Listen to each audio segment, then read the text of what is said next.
The sun was rising over Denver when the first alien ships came down from space. Captain Jake Morrison stood outside the military base built inside Cheyenne Mountain. He watched the huge black ships moving through the sky like floating cities. Each ship was bigger than 10 football fields put together. "Sir, we have reports coming in from everywhere," said Lieutenant Amy Rodriguez as she ran up to him. "The aliens are over London, Tokyo, New York, and all the big cities around the world." Jake felt his heart sink.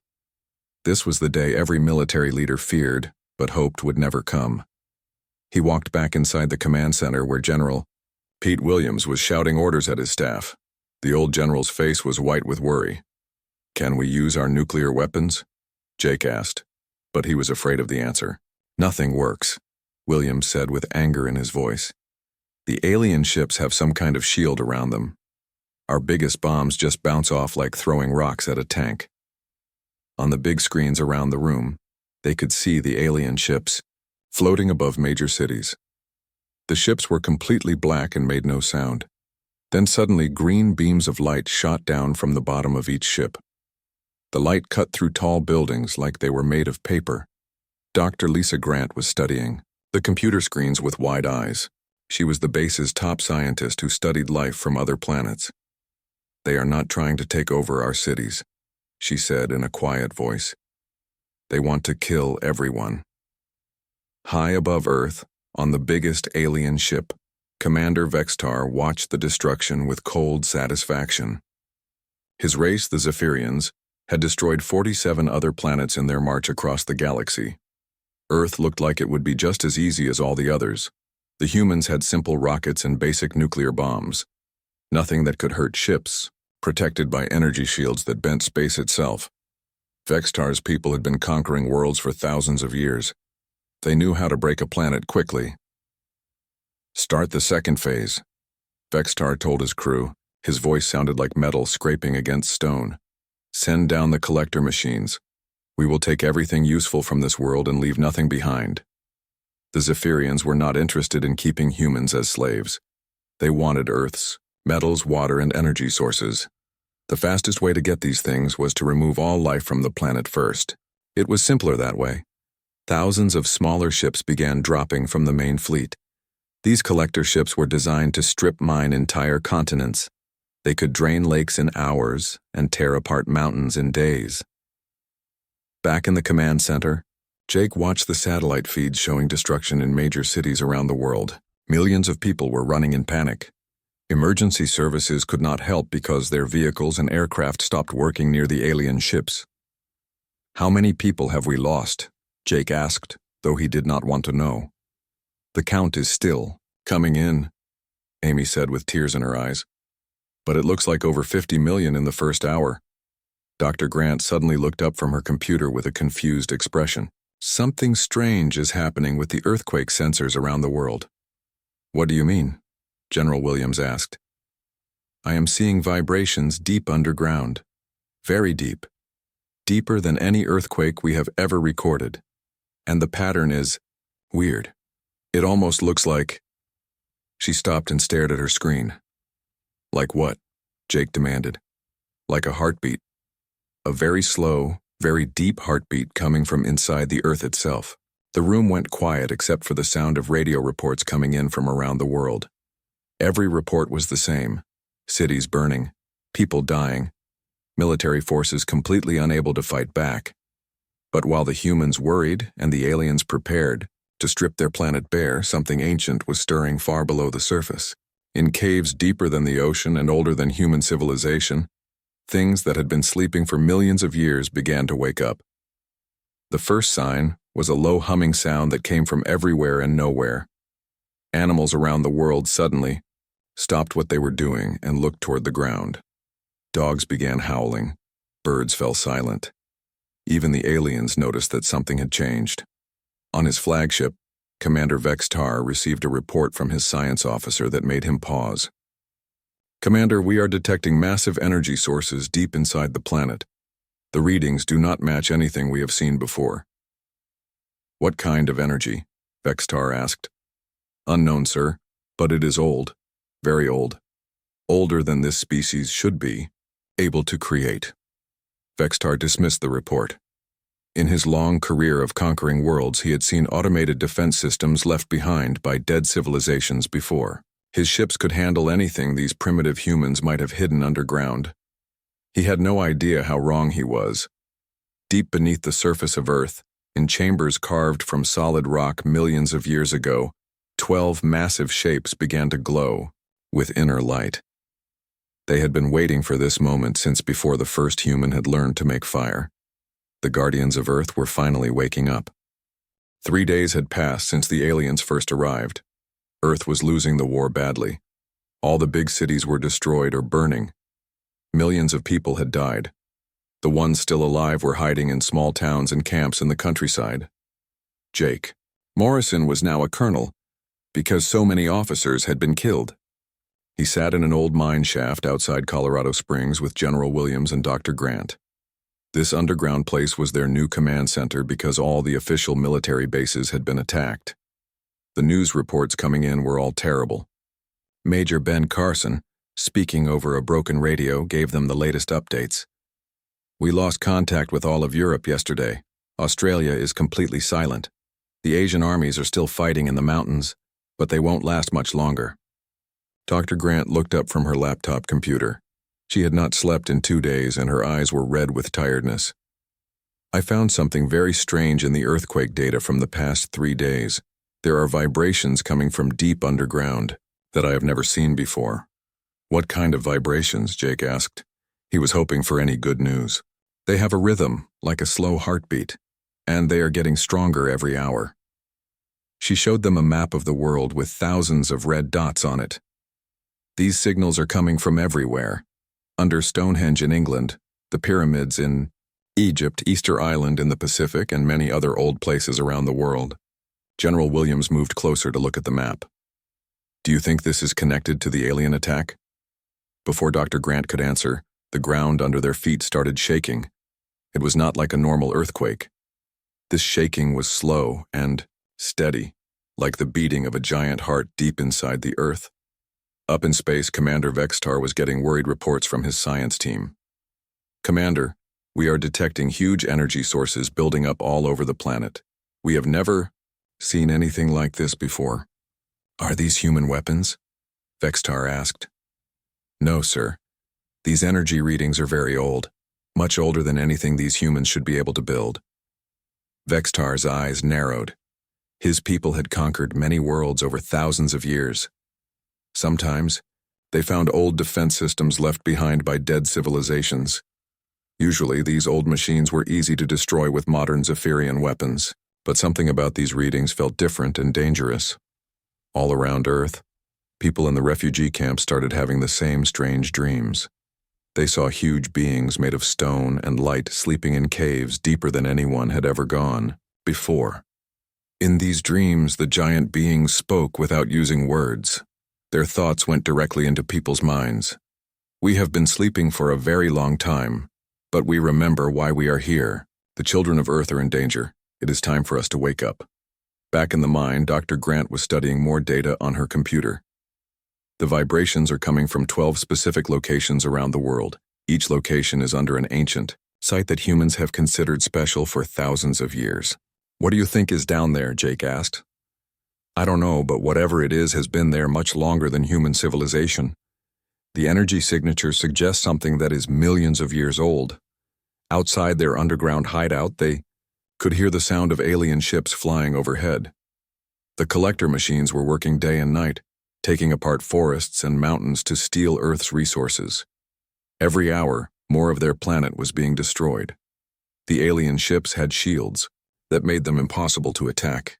Human weapons just bounced off harmlessly. The world's armies had tried everything. Nuclear missiles, tank shells, rocket launchers. Nothing worked. The aliens were too advanced." General Williams looked at the reports coming in from around the world. "We have maybe 2 million soldiers left worldwide. The aliens have destroyed all our air forces and most of our navy. Our satellites are gone. We are fighting with rifles against spaceships." Dr. Grant suddenly stood up from her computer. "The underground signals just got much stronger. Something big is about to happen." As if to prove her right, the shaking in The ground became so strong that rocks started falling from the ceiling of their mine. But this was not an earthquake that would cause damage. It felt more like the earth itself was waking up from a long sleep. Commander Vexitar received an urgent message from one of his science officers. Sir, the energy readings from the planet's surface just increased by 1,000%. Whatever is down there is becoming active. How long until our collectors finish stripping this world? Vexitar asked. At current speed, 6 more days. Commander, Vexitar hoped they would have enough time. Something about this planet was making him nervous, and he had conquered 47 worlds without ever feeling worried before. Earth was supposed to be easy, but nothing was going according to plan. Deep underground in 12 different locations around the world, ancient eyes that had been closed for millions of years slowly began to open. The Guardians of Earth were finally ready to protect their planet. The first Guardian came out of Mount Everest on the 4th day of the alien invasion. It happened at exactly 2:32 in the afternoon. People near the mountain saw the huge peak start to open up like a flower. From inside the mountain came a being so big and beautiful that it took their breath away. The Guardian was almost 2 miles tall. Its body was made of living crystal that sparkled with inner light. It looked like it was carved from starlight itself. The being was so old that it remembered when Earth was young and humans had not yet learned to walk upright. In the underground command center, Dr. Grant stared at the satellite pictures on her computer screen. Her hands were shaking as she watched the impossible sight. My God, what is that thing? The Guardian slowly raised one enormous arm toward the alien ships floating above the Himalayas. Without making any sound or shooting any weapon, 3 of the huge Zephyrian battleships simply disappeared. They did not explode or burn. They just stopped existing as if they had never been there at all. It's protecting us, Jake whispered. He could hardly believe what he was seeing. The same thing started happening all around the world. From the Sahara Desert in Africa rose a guardian made of golden sand and ancient sunlight. The Pacific Ocean split apart to let another guardian rise up. This one was made of flowing water and deep ocean currents. Each guardian was different, but they all had the same purpose: protect the children of Earth. Commander Vexitar watched his fleet being destroyed and felt panic for the first time in his long life. What are those things? How are they getting through our shields? His science officer was trembling with fear as he gave the answer. Sir, these beings are millions of years older than our civilization. They seem to be some kind of planetary defense system. The truth was even more amazing than the aliens could imagine. Long ago, when Earth was very young and life was just beginning, an ancient race called the Architects had put special guardians on certain planets. These beings were designed to sleep until a world civilization grew big enough to attract outside enemies. Humans had finally grown numerous and smart enough to wake up the Guardians. The alien invasion was simply the trigger that brought Earth's true defenders out of their million-year sleep. Dr. Grant worked frantically at her computer, trying to understand what was happening. The energy patterns are not random. The Guardians are talking to each other through some kind of instant communication that works faster than light. They are working together. As if to prove her words, all 12 Guardians that had appeared around the world moved at exactly the same time. They turned their attention toward the sky, looking up at the main alien fleet still orbiting Earth. Then they began to glow with a light so bright it could be seen from space. The Guardian that had risen from under the Great Pyramid in Egypt was made of ancient stone and desert wind. It stood in the middle of the burning city of Cairo and raised both arms toward the alien ships above. The Guardian from under Stonehenge was made of green earth and morning mist. It appeared in the English countryside where refugees were hiding, and began to sing in a voice that sounded like wind through ancient trees. In the Amazon rainforest, a Guardian made of living wood and jungle growth emerged from the ground. Vines and flowers grew around its feet as it walked toward the alien collector ships that were destroying the forest. Each Guardian was unique to its location, made from the elements and spirit of that place. But they all shared the same ancient knowledge and the same fierce love for the planet they protected. The aliens tried to fight back. They fired their most powerful weapons at the Guardians. Energy beams that could melt through mountains struck the crystal beings and simply passed through them like light through water. Commander Vexistar screamed orders at his crew. Use the planet crackers, use everything we have. The Zephyrians had weapons that could split continents and boil oceans. They had destroyed entire worlds with these terrible devices. But when they fired them at the Guardians, the weapons simply stopped working. The Guardians were not just physical beings, they existed in multiple dimensions at the same time. They were connected to the very fabric of space and time around Earth. Fighting them was like trying to fight the laws of physics themselves. On the flagship, alarms were blaring as the ship's systems began to fail. The Guardian that had emerged from the bottom of the Mariana Trench was looking directly at them from the surface of the ocean far below. It was made of deep water and crushing pressure and the darkness of the deepest places on Earth. "Commander," the science officer said in a voice filled with terror, "that being is somehow affecting our ship's quantum field generators. Our shields are collapsing." Vextar felt his confidence crumble. His people had ruled the galaxy for thousands of years. They had weapons that could destroy stars. They had conquered 47 worlds without ever losing a single battle. But they had never faced anything like the Guardians of Earth. The Guardian in the Himalayas began to walk toward the alien ships. Each step it took shook the mountains. As it moved, more alien vessels simply vanished from existence. The being was not destroying them violently. It was gently removing them from reality, sending them somewhere else where they could not hurt anyone. In Australia, the Guardian that rose from Uluru was made of red stone and ancient Dreamtime stories. It reached up toward the alien ships above the continent and began to weave something invisible in the air with its massive hands. The Guardian from Mount Fuji in Japan was made of volcanic fire and patient stone. It stood perfectly still and simply looked at the alien ships. One by one, they began to fade away like morning mist. All around the world, the 12 Guardians were methodically removing the alien threat. They worked with calm efficiency, like gardeners pulling weeds from a flower bed. The Zephyrian Empire, which had terrorized the galaxy for millennia, was helpless against these ancient protectors. The children of Earth were no longer alone. They never had been. The final battle lasted only 17 minutes. The Guardians did not fight with guns or bombs or any weapons that humans or aliens understood. Instead, they simply told the Zephyrians that they were not allowed to exist in Earth's space anymore. Ships that had survived attacks from entire planetary armies found their metal hulls becoming see-through like glass. The alien crews felt the strange sensation of existing in several different places at the same time. Commander Vextar watched his flagship falling apart around him. His control panels were melting into liquid light. His crew members were flickering, in and out of existence. With his last working communication device, he managed to send one final message to the Zephyrian homeworld. "Do not come to the third planet of the Sol system," he broadcast desperately. "It is protected by forces we cannot understand. Earth is forbidden territory. Stay away." In the underground command center in Colorado, Jake Morrison and his team watched in amazement as the alien fleet simply faded away from their radar screens. The ships did not explode or crash. They just gradually became invisible and then stopped existing in Earth's reality. "Are the aliens dead?" Lieutenant Amy Rodriguez asked quietly. Dr. Grant shook her head as she studied the readings on her instruments. "No, I don't think so. The energy patterns suggest they have been moved somewhere else. The Guardians are not killers. They are protectors. They just sent the threat away from what they are protecting." As the last Zephyrian ship vanished from Earth's skies, the Guardians began to fade as well. But before they returned to their million-year sleep, each one turned toward the nearest human settlement. They spoke directly into the minds of everyone who could hear them.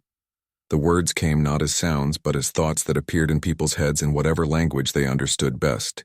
"You are not alone, children of Earth. You never have been. Grow strong, reach for the stars, and know that when you are truly ready, we will walk beside you among the galaxies." The Guardian that had risen from Mount Everest was the last to speak. Before disappearing, its final words carried a promise that would change human civilization forever. The universe is vast and full of wonders, but it is also full of dangers. Learn, grow, and prepare yourselves. Your journey among the stars has only just begun. One by one, the 12 guardians sank back into the earth. The mountains closed over them. The oceans became calm. The deserts returned to normal. But the memory of what had happened would never fade from human minds. In the months that followed, as people around the world began to rebuild their destroyed cities, Dr. Grant became famous for her research about the guardians. She studied the energy readings and worked with scientists from every country to understand what had protected them. Her discoveries would eventually lead to finding similar protective beings on other planets across the galaxy. The ancient race called the Architects had placed guardians on many worlds, all designed to protect young civilizations when they needed help the most.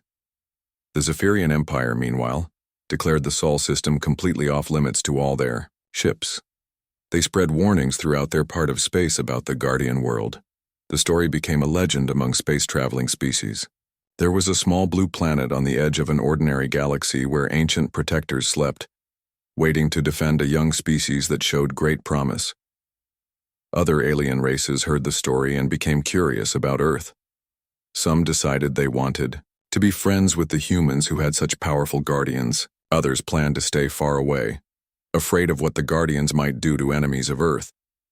Jake Morrison was promoted to general for his leadership during humanity's darkest time. He often stood outside the rebuilt NORAD facility and looked up at the night sky. He knew that somewhere out there, other species now knew about Earth. Some would come as friends, others might come as enemies. But humanity was no longer defenseless. The governments of Earth began working together in ways they never had before. The alien invasion had shown them that their old fights and disagreements were not important when faced with threats from space. They started building new technologies based on what they had learned from studying the Guardians. Dr. Grant discovered that the Guardians had left behind traces of their advanced science in the places where they had emerged. Human scientists began to understand new forms of energy and new ways to travel through space. Earth's technology advanced more in 1 year than it had in the previous 100 years. Children who had witnessed the Guardians often reported strange dreams where the ancient beings visited them and taught them things about mathematics and science that were far beyond their age. These children grew up to become brilliant scientists and engineers who pushed human knowledge even further. Deep beneath the Earth's surface, the Guardians had returned to their long sleep. But their presence could still be felt by those who knew how to listen. Sometimes, when the world faced smaller disasters like earthquakes or hurricanes, people reported seeing brief glimpses of the crystal beings, helping to protect innocent civilians. The alien invasion had failed not because of human weapons or military strategy, but because Earth itself had refused to let its children be destroyed. The planet had guardians older than human civilization, and they would never let their protected species be wiped out by invaders. 5 years after the invasion, when the first human spacecraft left the solar system to explore nearby stars, the HFY crew reported feeling a strange sense of protection around their ship. It was as if invisible guardians were watching over them as they took humanity's first steps into the wider galaxy. Other species they met were amazed to learn that humans came from the legendary Guardian world. Some showed immediate respect. Others offered to share their knowledge and technology. A few tried to test Earth's defenses, but they quickly learned that the Guardians were still watching and still protecting. Earth became known throughout the galaxy as a world under special protection. Young species looked to humanity as an example of how to grow and develop under the care of ancient guardians. Older, more aggressive species learned to give Earth a wide berth. The Zephyrian Empire never recovered from their defeat at Earth. Their reputation as unstoppable conquerors was broken. Many of the worlds they had conquered rose up in rebellion, inspired by the story of how a small blue planet had turned back the mighty Zephyrian fleet. Humanity grew stronger and wiser, always remembering that they were not alone in the universe. Deep beneath their feet, ancient guardians slept peacefully, knowing that their children were finally ready to take their place among the stars.